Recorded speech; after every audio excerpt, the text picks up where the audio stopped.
everybody? It's your favorite NBA Yap artist back at it once again. And oh boy, do we got a lot to discuss today. So if you like daily NBA content, leave a like, leave a comment, leave a subscribe. Okay, leave a subscribe. Hit the hype button. Still don't know what it does. Later in the day, no coffee.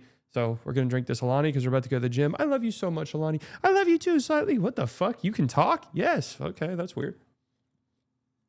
All right, let's get down to business because we got a lot to discuss and we just got to get into it, okay? Let's start here.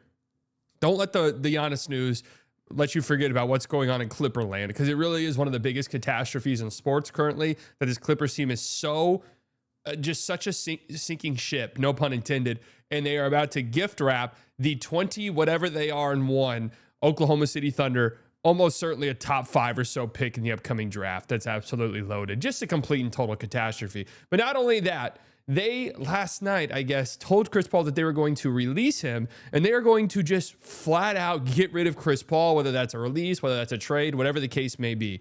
This is stunning. This is shocking. Obviously, a couple of days ago, Chris Paul announced that he was going to retire. Hasn't really played much, hasn't been good. But it was kind of this feel good. Everyone kind of knew this was it for Chris Paul. He goes back to the Clippers. He'll get his jersey retired. He gets a farewell tour. It's all fun and good. And you know what? It could be a bright spot in this catastrophe season for the Clippers that, hey, we had Chris Paul. And they just let him go. And he's pissed off about it.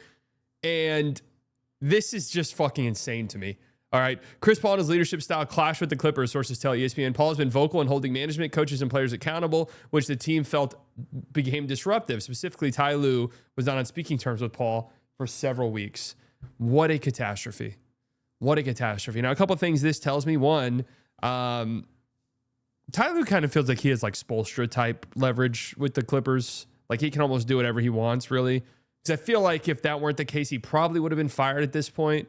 And now that like they're just willing to let go of Chris Paul because him and Ty Lue weren't getting along, this is just another PR catastrophe for this team, really. Yeah, absolutely horrible. And I don't want this to get swept under the rug because it's fucking insane. And it just speaks to how horrible the situation in Los Angeles has become and probably will continue to become. I mean, they're 5-16. There's no way out of this, really. Trading James Harden while he still has some value makes sense to me. Seeing if a team wants Kawhi makes sense to me. Seeing if you can get something from Zubats, because it's not like Zubats is 21 years old, right? Like Zubats is a little bit older. If you can sell high on him, you should do it. I mean, this is a catastrophe and it's going to be a catastrophe for a while. And I want to circle back to them here in a second. Because the big news, I don't want Gronk to explain this post to me. All right, Twitter, I understand this post. I don't need fucking Gronk to explain it to me, okay? Why do I need the former Patriots tight end to explain anything to me? This is big right here, all right? This happened, we talked about this yesterday, that Giannis had kind of wiped his social media clean. All right, we see people do this from time to time. Athletes are very dramatic online and with their social medias, right? They wipe them, they change their profile pics, it becomes a big national news story, whatever. The Giannis one seemed a little bit weird because not like he completely wiped his social media. He wiped only the Bucks posts, which is weird, okay? And this coming off of a summer where, hey, there was a lot of rumors and fire that he wanted out. Windhorst came out today and said he did demand a trade in the summer. There were those reports in the summer that he sat down with the Bucks, and then ultimately that led to like a meeting with the Knicks to see if a trade could get worked out. Guys, that means he requested a trade. Like, I felt bad having to put my hand on the shoulder of Bucks fans who were like, no, man, he's not like, ESPN's just bored. It's like, dog, he wants out. Like, I'm sorry.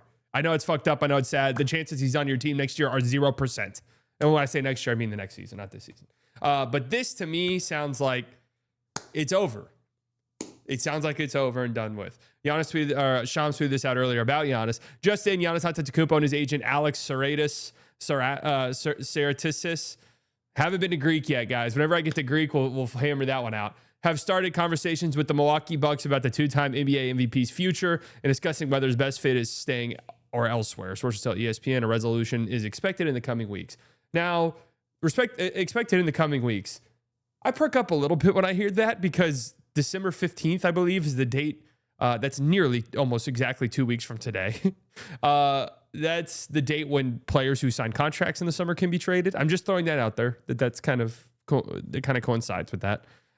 To me, this doesn't happen unless a trade is coming. Now, I think I'd be a little bit. I'm going. Nothing ever happens. Fan club. I'm kind of pushing my chips to the table because a Giannis trade midseason does seem kind of crazy to me. But damn, there's so much smoke here, right? There's so much smoke here. And I kind of want to get into some of the teams that could be sort of interested in real suitors in this. But I kind of want to go back to what I was talking about with the Clippers. We're reaching this point in the NBA. We kind of saw this over the last half decade or so, and kind of unprecedented over the course of the history of the league. Like, teams have gone all in, teams have pushed their chips into the table, teams have fucked themselves in the past. But it really feels like over the last 5 or so years, we've really seen teams just say, you know what, this is our window, we're going all in. We don't care about future picks anymore, we don't care about young players. This is our moment, and we're pushing our chips in towards the table. We've seen Phoenix do it, we saw the Clippers do it, we saw this Milwaukee team do it, and I'm sure there's a handful. I mean, kind of the Mavericks did it in some ways. Like, there's probably a couple teams that I'm missing too that just really pushed all their chips in. And I kind of think it's crazy that we're going to be reaching a point where all of these teams are going to be paying the piper at the same exact time. And I think what that's going to lead to is a handful of really fucking bad teams without really any pathway out of this. Because you look at Milwaukee's picks, they don't have full control over their own pick until 2031. And we're going to go over some of these potential Giannis trades here. I don't really see the pathway for them to like get dramatically better. Like, not obviously they're going to get worse when they trade Giannis, but what I'm saying is, like, without picks, their own picks tanking, I don't really know how they position themselves to not be a catastrophe for the next 10 to 15 years. That's the level we're talking about here. I think the Clippers are in that boat right now as well. Fortunately for the Mavericks could very easily have been on the way to that, but they have Cooper Flag, so they have that going for them. We're going to see all these teams start to pay for pushing their chips all in. The Suns still have Booker, and they've been competitive this year, so it's not like completely over for them, but they're kind of in a similar situation as well. So that's just something to monitor, man, that all of these teams are it's kind of reaching that point for them all at once. Now, it is interesting. Over the summer, it does sound like Giannis kind of did want traded, but it sounds like he only wanted traded to the Knicks. It just, the package just wasn't good enough for Milwaukee, so that just kind of ended right there. Shams said today that while it was just the Knicks in the summer, like, it's going to be more. Like, there's going to be kind of an open bidding war this time around. Multiple teams will be involved. So let's get into what teams there are. Now, I do think the Bucks are kind of in a fucked position here. Giannis does have a decent amount of leverage. He has 1.5 years left in his contract, but he could pull hey, if you're not team X or team Y, don't even bother trading for me because I'm not going to sign with you in 1.5 years. And you're just going to have me for 1.5 years, and I'm not signing there. So I'm just letting you know right now. We've seen players use that to their advantage. We've also seen teams call players bluffs, like famously Paul George, when he said he would only play in LA. OKC said, no, you'll play here. He signed the contract, and then they traded him. Man, OKC doesn't give a fuck, man. That's what I love about him. And then OKC traded him for the legendary haul they traded him for, obviously. So we could see a team just be like, yeah, whatever. I do think, though, with Milwaukee and Giannis's relationship, that they will pretty much let him handpick a destination. So with that being said, what could the destinations be? If I'm Giannis, I have to, and I want to win. I'm 30 years old or whatever I am now. Like, it's time. I've got a few years left, realistically, of being like a top end player still. What teams do I think give me the best chance? I can't imagine, and maybe this is just me coping because, God damn it, please don't go to the Western Conference. I can't imagine it's a team out west, unless it's the Thunder. Okay, and I did concoct a Thunder trade. Or did I? I did. Like, the Thunder could realistically make it happen without it even being that crazy. Like, Hartenstein, Dort, and Joe get it done, right? And then they can throw in all of these picks. Obviously, OKC picks are trash. So I just threw in like the Clippers pick this year, which could be a top 5 pick, a Philly pick, Dallas's 2029 pick, which could be interesting. Like, they could get there, and this isn't a half bad package. Like, you don't have a fun young player, and maybe I don't know, maybe the Bucks or maybe the Thunder throw in like Thomas Sorber or Topic or something like that, right? Obviously, the big piece in this would be this Clippers pick. It's crazy for me to say this. I honestly don't think the Thunder would do it. I really don't. Because I think the Thunder could look at this and say, yeah, we like basically essentially guaranteed we win the championship this year, but we are in a position no other team in the history of the league has probably ever been in to pair a potential top 3 pick in this upcoming draft with the rest of our team. And that just gives us so much financial flexibility still. And also beyond that, realistically, look at where Giannis could end up. We probably would win anyways, right? Like, is there realistically a team that could land Giannis without having to gut their roster that could still beat us? I don't even think so. That's the luxury they have with how good their team is. Okay. So yeah, crazy as it sounds, I really don't even know if the Thunder do that. The Lakers, why do I have a sinking feeling? I just have a fucking horrible feeling, dude. There was this clip floating around of Giannis saying he likes when European players go play in big markets. He thinks it's good for the league and for the international players. I just have this sinking feeling in my tum-tum that Rob Pelinka's lucky bitch ass lands another one.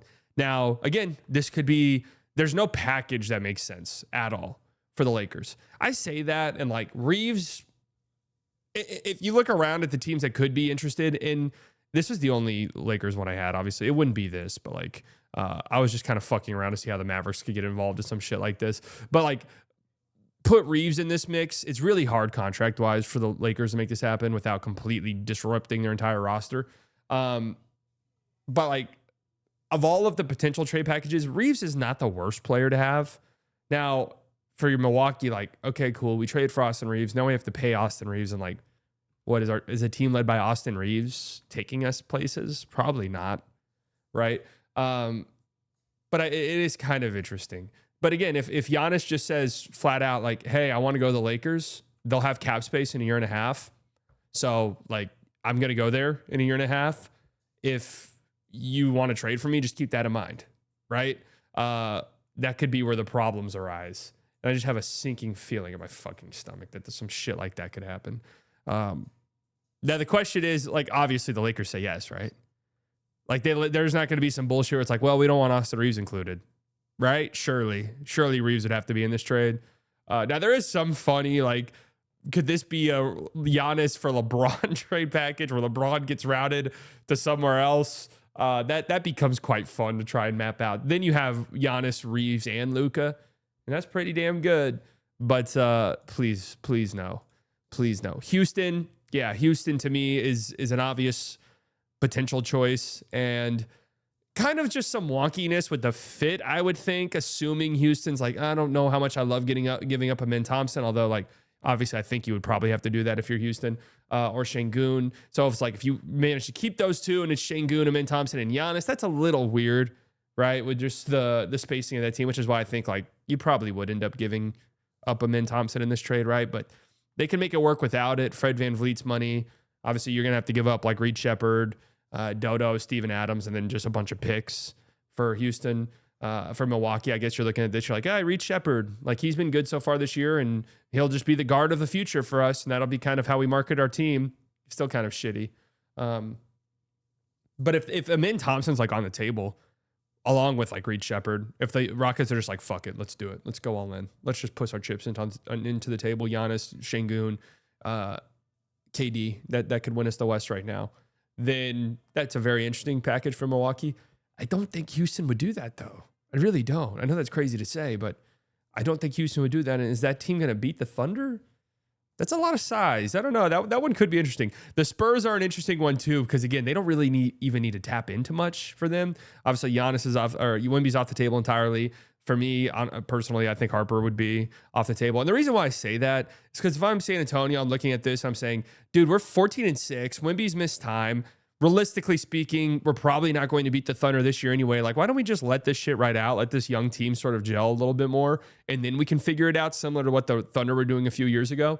But if something like this were possible, right? Like if Giannis said he wants to go play in San Antonio, Vassell, Harrison Barnes, Stephon Castle, and picks to Milwaukee, you know, could Milwaukee sell themselves on Stephon Castle being the centerpiece of a trade like this? It's a little bit fucking gross. Like I'd want Harper, obviously.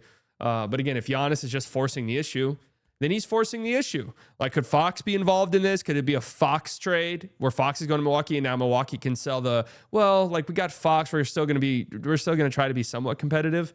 You won't be competitive. But yeah, I mean, it's possible for San Antonio. It's possible. Again, if Giannis and Wemby would be insane.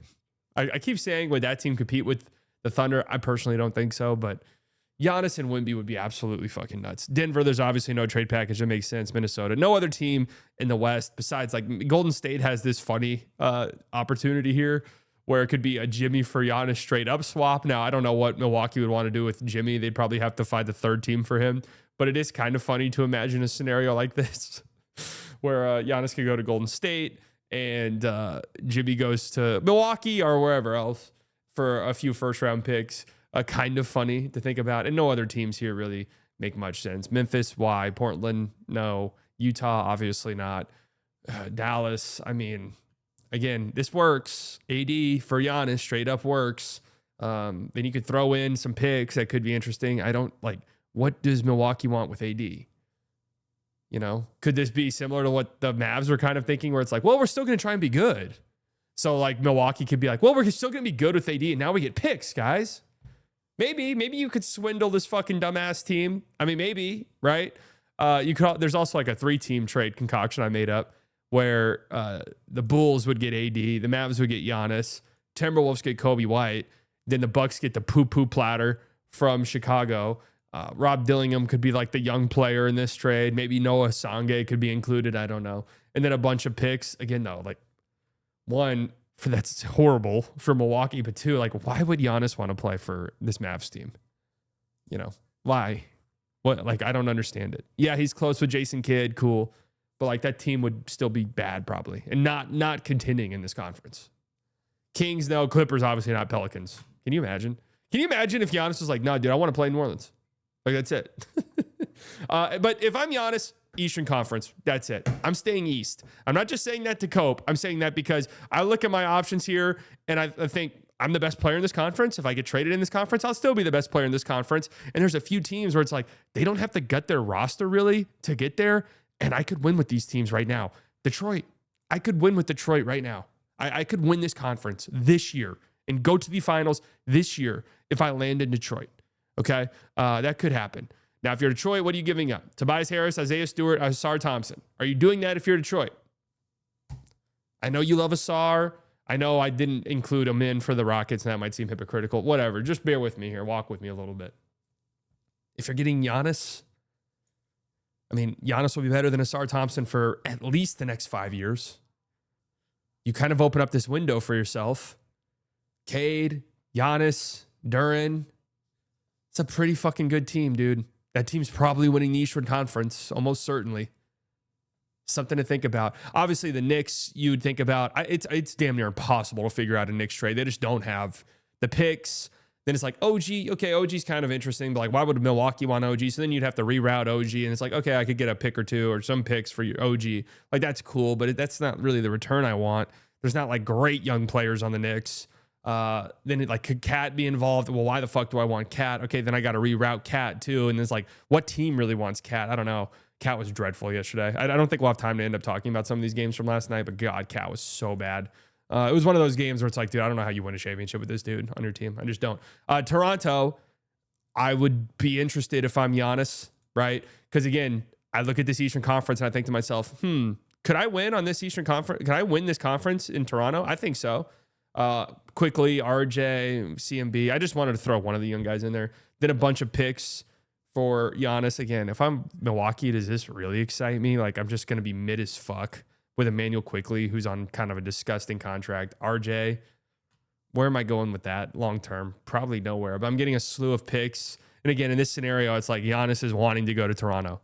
Okay. Like, yeah, could Giannis, Scotty Barnes, and Brandon Ingram, kind of a hilarious trio, but that's a pretty damn good trio.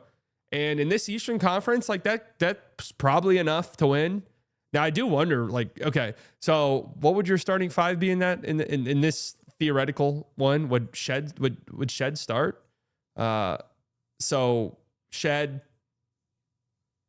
Ingram, Scotty, Giannis, Pirtle.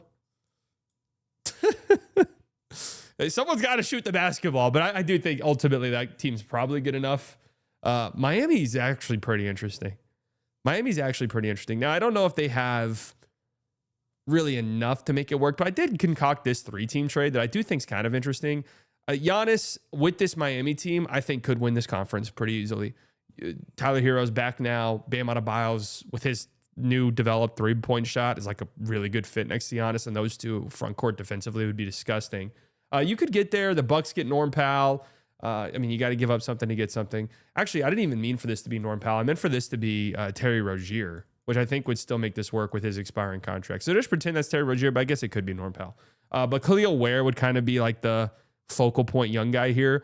And Wiggins would have to be in the trade contract-wise for Milwaukee. Why on earth would you really want Wiggins? So I could reroute him to LA and get a pick or two in return. Maybe I take a shot on Dalton Connect, whatever. But I'm getting a good amount of expirings in this trade and Khalil Ware and picks. You know, it's not the most disgusting one we've seen so far. And Giannis on this Heat team, again, I think is good enough to win this Eastern Conference this year. So something to think about. Some of these other teams out East, you know, Orlando with the Bane trade they just made, I just don't see how they have the assets to make it happen. Same thing with Cleveland, unless they want to break up their core, which I don't know, maybe. Atlanta's a team. If I'm Giannis, I'm like, that's one right there. I don't know if a Trey swap makes much sense because I don't know how much Milwaukee would have the appetite for that. But I mean, you can make it work otherwise. KP, Ricochet, and Kennard. Again, we don't want to give up Ricochet. You're getting Giannis Antetokounmpo. All right. And if I'm Milwaukee, at least I could sell this like, hey, this guy was drafted number 1 overall a couple years ago, even though he hasn't been very good yet. But the big thing here is I'm sure you could land this Pelicans pick here, which actually, interestingly enough, isn't that a swap that includes your pick? Isn't that the rules on that pick? So you're basically getting your pick back in this draft where you could just tank and bottom out and hopefully draft the young guy to pair alongside Ricochet. Okay. I could kind of see it. Again, that Atlanta team would be disgusting and would win the Eastern Conference. Like, I'll just say that. They would. Philly, like, there's some funny Paul George trades, whatever, here. I don't really know. Boston is kind of interesting. Contractually, I think it's really, really hard. I think it'd have to be like a Brown straight-up swap, which I just don't see happening. Chicago, like, why would Giannis realistically want to go there? Charlotte, again, would be really funny if he was like, nah, man, I want to go play with Con. Like, I want to play with Con Knipple. Brooklyn. Now, Indiana's kind of juicy. The thing is though, I don't think Giannis cares that much to be here for a waste year. But Indiana is a little interesting because they could trade for Giannis. They've got picks. They've got young players.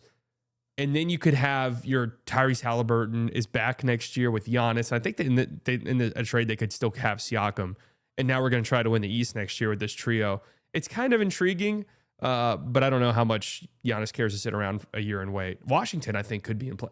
But anyways, I'm so excited to see how this plays out. I love this type of shit. I did want to briefly touch on some of these games last night. This video is already 22 minutes long, so we'll just be super quick. Dude, Shea's fucking unbelievable, man. And he's talking shit now. And by the way, 5 of 6 on 3 last night. He's up to 43% from 3. Absolutely disgusting. Insane what he's done so far this year. Insane how good this OKC team is. I mean, the Warriors with the power of friendship, no Steph in this game, and then Jimmy got hurt, didn't he? I mean, Jimmy barely played. Yeah, Jimmy got hurt in this game. Power of friendship put together this crazy second half surge where they took a 4-point lead at one point in the fourth quarter, and then the Thunder just punched them in the mouth repeatedly. And Shea was just hitting step back threes repeatedly. It's just absolutely disgusting. Shout out to Pat Spencer, though. He was incredible in this game. Boston, New York, Jaylen Brown was awesome. The Celtics are just this team that is pretty damn good, dude. And they've got this trio, Josh Minott, Hugo Gonzalez, and Jordan Walsh, to just play like fucking maniacs out there, and it's pretty fun to watch. Like this, I picked the Knicks to win the Eastern Conference. It's games like last night where Brunson was god-awful, and if Brunson just has like a decent shooting game, I think the Knicks win this one. But it's games like last night where I'm like, oh, dude, I don't know. Brunson and Cat defensively are horrible, and they were just picking apart Jalen Brunson all night long. And then when the Knicks conceded every single switch, and then when the Knicks decided to drop, they were getting murdered on that because Cat cannot play drop to save his life. And then late in the game, whenever they're like, all right, fine, we'll send doubles to help out Jalen Brunson on these screens because the Celtics are getting Brunson involved in every single screen. Then Minott and Jordan Walsh and these guys were able to make the right read in the middle of the floor and find open guys for 3. So I don't know. That scares me with this team. Mikal Bridges is fucking incredible, though. I'll give him props there. And then Portland, Toronto, I did just watch this game. This was a pretty fun game to watch as well. Denny Avdia is really good. Scotty Barnes, really good. Defensive Player of the Month in the Eastern Conference. Congratulations, Scotty Barnes. Again, this Toronto team, not half bad. And they've got a bench that is way better than I thought it would be. Kudos to them. Like, comment, subscribe. Bye-bye.